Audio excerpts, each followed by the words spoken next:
बेंगलुरु में हुई विपक्षी पार्टियों की मीटिंग में शामिल दलों ने गठबंधन का नाम इंडिया तय किया। मकसद यह था कि एनडीए गठबंधन को सरकार में आने से रोका जाए, लेकिन यह सियासी लड़ाई अब इंडिया बनाम भारत के बीच आ गई। विपक्षी पार्टियां टीम इंडिया करार दे रही है तो बीजेपी इसे अंग्रेजों की गुलामी का प्रतीक बता रही है।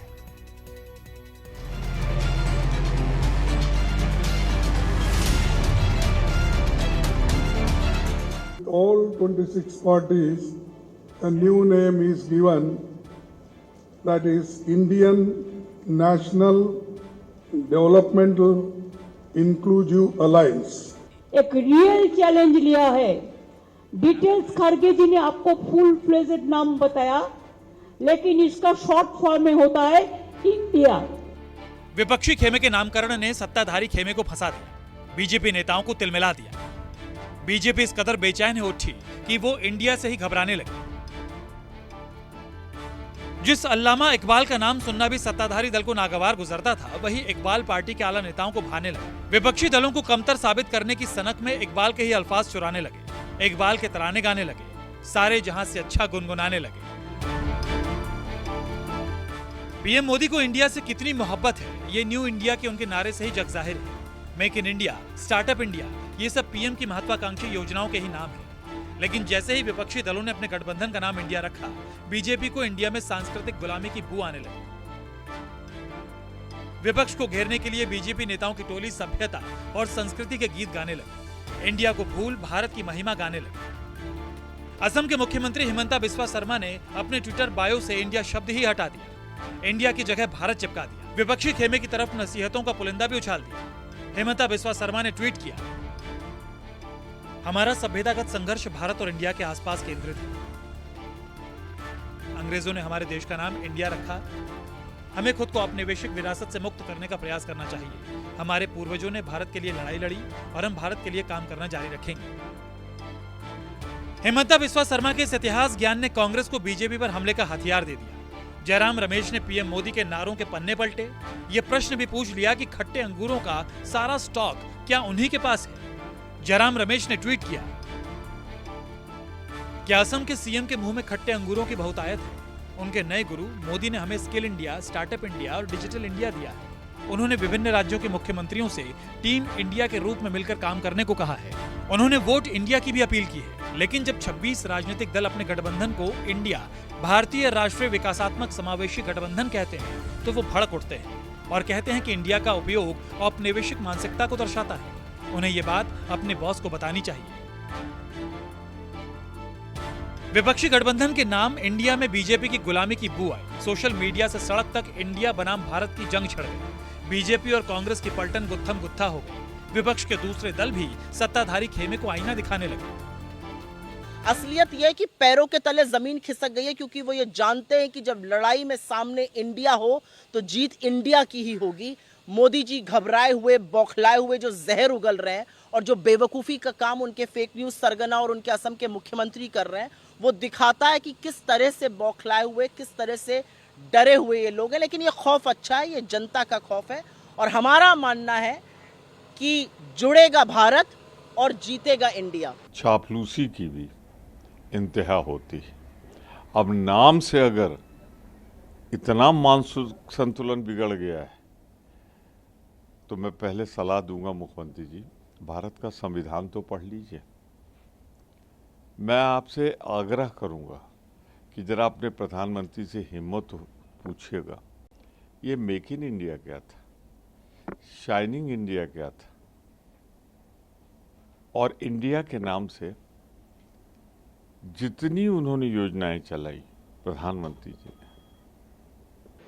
देखिए, ये सब बनावटी बातें बीजेपी के खेमे से चलती है। उनकी तो ये हालत है, खिसियानी बिल्ली खंबा नोचे। वो तो सोच भी नहीं सकते थे कि सभी एक होकर बीजेपी के खिलाफ, आरएसएस के एजेंडा के खिलाफ खड़े होंगे। एक तरफ वो कहते वो है कौन और दूसरी तरफ वो हर चीज़ पर इस प्रकार की तीखी टिप्पणी कर रहे हैं। उनको मालूम है कि सबसे बड़ी चैलेंज आज बीजेपी के राज के खिलाफ पैदा हुआ है। बात अपने प्रधानमंत्री जी को और देश की सरकार जो चल रही है या अन्य राज्यों में भारतीय जनता पार्टी की सरकार चल रही है, ये उनको बतावें कि हर जगह इंडिया खेलो, इंडिया ही इंडिया बोलते हैं। वही इंडिया तो इनको हराएगा अब की बार, क्योंकि उस इंडिया के साथ इन्होंने अच्छा बर्ताव नहीं किया है। आज जो लोग भी वहां पर उनके साथ भूले बिसरे पहुंच भी गए हैं, वो खुद कांग्रेस की चतुराई के चक्रव्यूह में फंस गए हैं। इसलिए कांग्रेस की चतुराई के चक्रव्यूह में फंस गए हैं कि कांग्रेस पार्टी गठबंधन के मामले में गठबंधन को हाईजैक करने की एक हिस्ट्री शीटर पार्टी रही है। वो कहे जरूर कि हमारी कोई दिलचस्पी नहीं है सत्ता में प्रधानमंत्री पद के लिए, लेकिन अगर कोई खानदानी चेहरा नहीं तो पानदानी मोहरा सही। जी न्यू इंडिया बोल रहे थे, वो कॉलोनियल नहीं है। डिजिटल इंडिया जी बोल रहे थे, वो कॉलोनियल नहीं है। स्टार्टअप इंडिया बोल रहे थे, वो कॉलोनियल नहीं है। स्टैंडअप इंडिया बोल रहे थे, वो कॉलोनियल नहीं है। क्या कहना चाह रहे हैं हिमंत बिश्व शर्मा जी? मोदी जी के खिलाफ है हिमंत शर्मा। इतने चारित्रिक पतन है इन लोगों का, जब इनके नेता का है तो इनका भी होगा। एनडीए क्या है? नेशनल डेमोक्रेटिक अलायंस क्या है? ये भी तो इंग्लिश में ही है ना। शर्म आनी चाहिए इन लोगों को। कोई इस समय तर्क नहीं समझ में आ रहा तो कुतर्क कर रहे हैं। अरे भाई, उसमें नेशनल डेमोक्रेटिक अलायंस वो भी तो इंग्लिश में ही है। 2024 में बीजेपी के खिलाफ विपक्षी खेमा कितना असरदार रह पाएगा, इसमें ढेरों अगर मगर है, लेकिन नाम तो उसने ऐसा जरूर रख लिया है जो हर किसी की जुबान पर आसानी से चढ़ जाएगा। बीजेपी को इसकी आलोचना करने में भी बहुत पापड़ बेलने पड़ेंगे। तभी तो मीडिया के सामने हाजिर हुई ममता बनर्जी ने सवाल उछाला, ये पूछ ही डाला कि बीजेपी इंडिया का विरोध कैसे कर पाएगी, इंडिया पर कैसे इल्जाम लगा पाएगी। हालांकि चंद घंटे बाद एनडीए की बैठक के मंच से पीएम मोदी ने भारत का जिक्र किया। विपक्षी गठबंधन को नकारात्मकता का गठबंधन बता दिया। देश में जो जिंदगी खतरा में है, चाहे दलित हो, चाहे माइनॉरिटी हो, चाहे हिंदू हो, चाहे मुस्लिम हो, चाहे सिख हो, चाहे ईसाई हो, हम लोगों ने आज सब मिलके एक रियल चैलेंज लिया है। डिटेल्स खड़गे जी ने आपको फुल फ्लेजेड नाम बताया, लेकिन इसका शॉर्ट फॉर्म में होता है India. Let us challenge India. NDA, can you challenge India? India को बचाना है, देश को बचाना है। भाजपा तो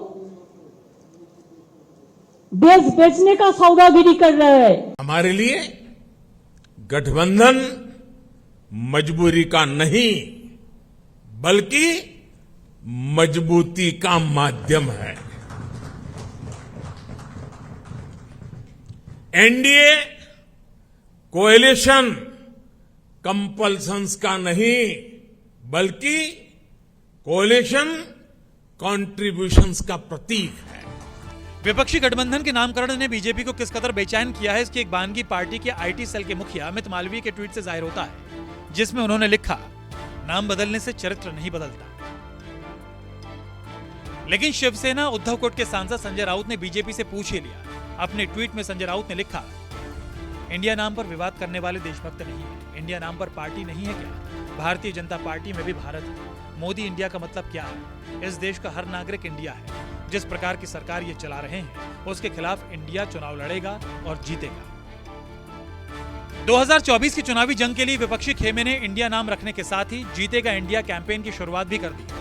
लेकिन विपक्ष जहां एनडीए बनाम इंडिया की लड़ाई बता रहा है, वहीं सत्ताधारी खेमा इसे इंडिया बनाम भारत की लड़ाई बनाने में जुट गया है। रमन कुमार, दिल्ली, न्यूज़ 24।